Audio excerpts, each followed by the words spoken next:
mustakabali wa Zanzibar na kwa taifa letu kwa ujumla.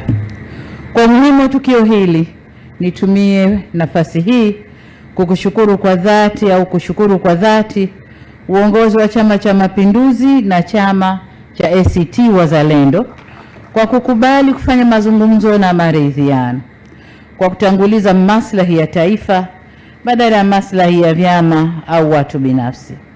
Kwa umakhsusi kabisa ni kushukuru wewe Mheshimiwa Rais wa Zanzibar pamoja na Mheshimiwa Othman Masoud Othman kwa kutanguliza maslahi ya nchi katika kutafuta mustakabali wa pamoja wa amani kwa nchi yetu Zanzibar.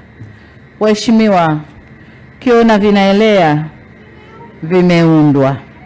Kwa dhati ya moyo wangu na washukuru viongozi wetu wakuu wastaafu wa Serikali ya Mapinduzi Zanzibar, Mheshimiwa Amani Abeid Karume na Mheshimiwa Dr. Ali Mohamed Shein na wote walioshiriki kwenye mazungumzo kwa hekima na busara katika kusimamia na kuongoza mazungumzo yaliyofanikisha makubaliano haya. Mheshimiwa Rais, ndugu viongozi na wananchi wenzangu, maridhiano si udhaifu bali ni ukomavu wa kisiasa unaojenga misingi ya umoja na kuheshimiana. Ni ishara kwamba viongozi wanaweza kutofautiana kwa hoja, lakini wakakubaliana katika mambo ya msingi ya uendeshaji wa nchi, kujali maslahi na ustawi wa wananchi na nchi kwa ujumla. Mwelekeo huu wa kiungwana tulioshuhudia leo unafungua ukurasa mwingine katika kuimarisha umoja, amani, utulivu na mshikamano wa wananchi wa Zanzibar na Tanzania kwa ujumla. Hakika jitihada hizi zinapaswa kuendelezwa na kuenziwa. Nimesema kwamba hili ni jambo la kiungwana kwa kuwa uungwana unatufunza siasa za kushindana kwa hekima na sio kupaza sauti bila mantiki. Uungwana unatufunza siasa zinazotanguliza maslahi ya nchi na wananchi wake, na siasa zinazotawaliwa na sauti zenye staha, utu, heshima na utulivu ili kufikia mustakabali wa pamoja wa kitaifa. Uungwana hutufunza au hautufunzi kiburi na kutosikilizana. Wananchi wetu hawahitaji vurugu wala mivutano ya kisiasa isiyoisha. Wananchi wetu wanahitaji amani, usalama na utulivu. Shauku ya wananchi wote bila kujali vyama vyao ni kuona serikali ikiwapa huduma bora za kijamii, ikiimarisha shughuli zao za kiuchumi na kukuza ajira katika mazingira yenye ustawi. Kazi ambayo kwa hapa Zanzibar imetekelezwa vyema chini ya Serikali ya Umoja wa Kitaifa katika miaka iliyopita. Na hii ndio furaha ya wananchi. Kwa maana nyingine, naweza kusema kuwa penye siasa za chuki na mivutano, baraka za maendeleo hutoweka. Lakini penye siasa za staha na maridhiano, maendeleo hupata nafasi na kuchanua. Hatua tuliyofikia leo ni makubaliano ya kuunda tena Serikali ya Umoja wa Kitaifa na kuanza mazungumzo ya mustakabali wa Serikali ya Mapinduzi Zanzibar. Kwa hiyo, wito wangu ni kuendelea kuyaheshimu makubaliano haya. Tuendeleze mazungumzo kwa uwazi na kuaminiana, huku tukizingatia misingi ya umoja, amani, usalama na utulivu wa taifa letu. Hekima tuliyoonyesha leo ikalindwe kwa matendo mema ya kesho, na imani tuliyojenga kwa muda mrefu isiangushwe na maneno au mienendo isiyo na tija. Mheshimiwa Rais, ndugu viongozi na wananchi, kwa kuwa nimepata fursa hii au nafasi hii kuzungumzia masuala ya utulivu na amani katika taifa letu, nataka nitumie pia fursa hii kuwaonya wale wote wanaojiita wanaharakati kwa jina ili wapate kutambulika duniani, lakini kiuhalisia matendo yao ni ya kigaidi. Nataka niseme kidogo tafsiri ya ugaidi. Ugaidi unajumuisha vitendo vya uvunjifu mkubwa wa amani, uharibifu wa mali na miundombinu vinavyokusudia kuitishia jamii au kuishurutisha serikali kukubaliana na matakwa ya watu au kundi fulani kwa ajili ya kutimiza haja za kisiasa kiitikadi au kidini. Lakini kwa mustakabali wa sasa, dunia tunayokwenda nayo, unaweza ukafanyika pia ukikusudia kuirudisha nyuma nchi inayoendelea kwa kasi. Pia inaweza ikatumika. Watu au kundi hilo linakuwa na kauli zinazovaa sura ya kizalendo, lakini kwa undani ni maslahi binafsi. Mtu anayeipenda nchi yake kiukweli huijenga na sio kuibomoa. Pande huu tumeipenda nchi yetu, tumetofautiana, tumevumiliana, hatukufanya vurugu za kubomoa nchi yetu wala kuharibu au uvunjifu wa amani.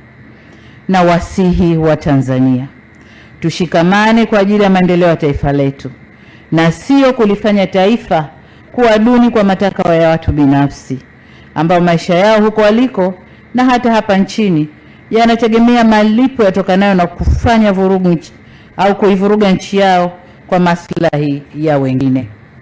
Katika hali hii, niwahakikishie Watanzania kwa serikali yenu inasimama imara katika ulinzi wa raia wake na mali zao. Nanyi kwa upande wenu mnapaswa kuungana na serikali yenu katika kulinda maeneo yenu na mali zenu. Vitendo vya kigaidi katu havikubaliki, sio kwa Tanzania tu bali ulimwengu mzima. Hivyo basi, niwaonye kwa mara nyingine wale wote wanaojishughulisha na vitendo hivyo kwamba taifa lolote duniani hutumia nguvu ya dola kuhami raia wake na kulinda heshima yake. Nasi Tanzania kama taifa hatutasita kufanya hivyo. Mheshimiwa Rais, ndugu viongozi na wananchi wenzangu, napoelekea kumalizia hotuba yangu, nataka niwahakikishie kwamba serikali ya Jamhuri ya Muungano wa Tanzania itaendelea kuunga mkono juhudi zote zenye dhamira ya kulinda amani, kuendeleza umoja wa muungano wetu na kuimarisha ustawi wa wananchi wetu. Zanzibar ikiwa na amani, Tanzania inakuwa salama. Hapa naomba nisisitize na kusema amani ni mtaji, maridhiano ni daraja, na wananchi ndio sababu ya uongozi wetu. Hatuna budi kuwatumikia kwa amani na utulivu. Nimalizie kwa kurejea maandiko ya Qur'an au Qur'an tukufu katika Surat Al-Hujurat aya ya 10 yanayotukumbusha kuwa waumini ni ndugu na kutekeleza kupatanisha baina ya ndugu. Waumini ni ndugu na ndugu hutekeleza kupatanisha baina yao wenyewe. Lakini pia katika mafundisho ya Biblia takatifu Mathayo 5:9 yanasema, heri wapatanishi, maana hao wataitwa watumishi wema wa Mungu. Mafundisho haya yote yanatuhusia kuwa kuleta amani, kujenga maelewano na kulinda umoja ni wajibu wetu mbele ya Mwenyezi Mungu. Hali kadhalika ni matakwa ya kikatiba na miongozo mingine ya kibinadamu. Hivyo basi, niwaombe tena viongozi na wananchi wote wa Zanzibar na Jamhuri ya Muungano wa Tanzania kwa ujumla, tuendelee kushirikiana, tukitanguliza uzalendo, tukilinda amani na kuomba Mwenyezi Mungu atupe hekima, uvumilivu na unyenyekevu, na tuongoze katika njia sahihi ya kulinda makubaliano haya kwa manufaa ya Zanzibar na taifa lote kwa ujumla. Asanteni sana kunisikiliza. Asante. Ili kuwa mwanafamilia bora wa Global TV, usisahau kusubscribe, like, kushare na kucomment.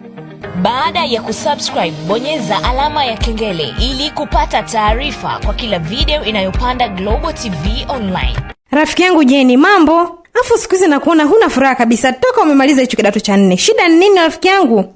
Shogangu Halima, mwenzangu una kazi, mimi nahangaika siku zote, sina hata ajira shogangu. Yaani hata genge lenyewe tu sina. Na una smartphone kabisa unaenjoy, afu unasema kazi huna kweli? Shogangu, nifanyeje mie? Kuna watu wanaitwa Isadukiro Entrepreneur. Kwani hujawasikia hao? He? Isadukilo? Ni sahihi kabisa. Kampuni ya Isadukilo Entrepreneur inayojishughulisha na uwakala mkuu wa lipa kwa M-Pesa imekufikia. Nafasi zinazohitajika ni wakala wa mauzo na keshia. Sifa za kijana anayehitajika: awe amehitimu kidato cha 4 ama zaidi, awe na miaka kuanzia 18 na kuendelea, awe na simu janja, smartphone, na awe Mtanzania mwaminifu, awe na namba ya NIDA ama kitambulisho cha NIDA. Kumbuka, ajira hii ni kwa kijana yeyote ndani ya mikoa yote ya Tanzania. Tuma maombi yako kupitia barua pepe ya isadukilo@gmail.com ama WhatsApp au kupiga simu namba 0757922555 au 0795742927. Pia waweza kufika ofisini kwetu. Tupo jengo la Embala Sasa mjini Iringa, mkabala na hazina ndogo. Halima rafiki yangu, hakika Isadukilo amerejesha furaha yangu. Habari ndo hiyo ndugu yangu. Habari ni Isadukilo Entrepreneur, ajira nje, fursa kiganjani mwako. Nikwambie kitu mtazamaji wa Matukio Daima. Clock Kefu ni moja tu. Tofauti ya Clock Kefu na sehemu nyingine ni moja. Kwanza Clock Kefu wahudumu wake ni wacheshi, lakini huduma zao ni bora kuliko, lakini kubwa zaidi kwamba vitu vyao vyote vinavyouzwa Clock Kefu ni bei nafuu kuliko. Usiulize wapi kefu nzuri, uliza tu Clock Kefu.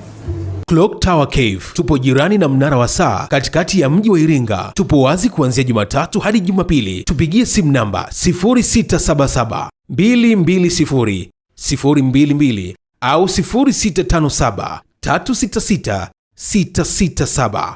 Clock Tower Cave Iringa, ladha inayounganisha wapenzi. Ndiyo, Clock Tower Cave, home of delicious meals. Unaweza ukawa umefika Iringa mara kadha na ukawa unatafuta mahali ambapo unahisi moyo wako unaweza ukasikia vizuri zaidi. Sasa hapa Iringa mjini ukifika mkabala na stendi kuu ya mabasi ya zamani, utakutana na jengo refu. Hilo jengo si mahali pengine popote, hapo ni Lumilo Classic Hotel and Tours. Hapo ni mahali ambapo utahitaji kupumzika. Kuna nafasi za kutosha, vyumba karibu 80, lakini huduma za kwake ni nzuri na ni rahisi tu hapo kama una shughuli zako za mjini kutoka kuingia, na usiona gharama nyingine yeyote, na ukahisi kwamba maisha yako mazuri sana. Nikwambie kitu, life is beautiful. Staying is believing place in your hearts.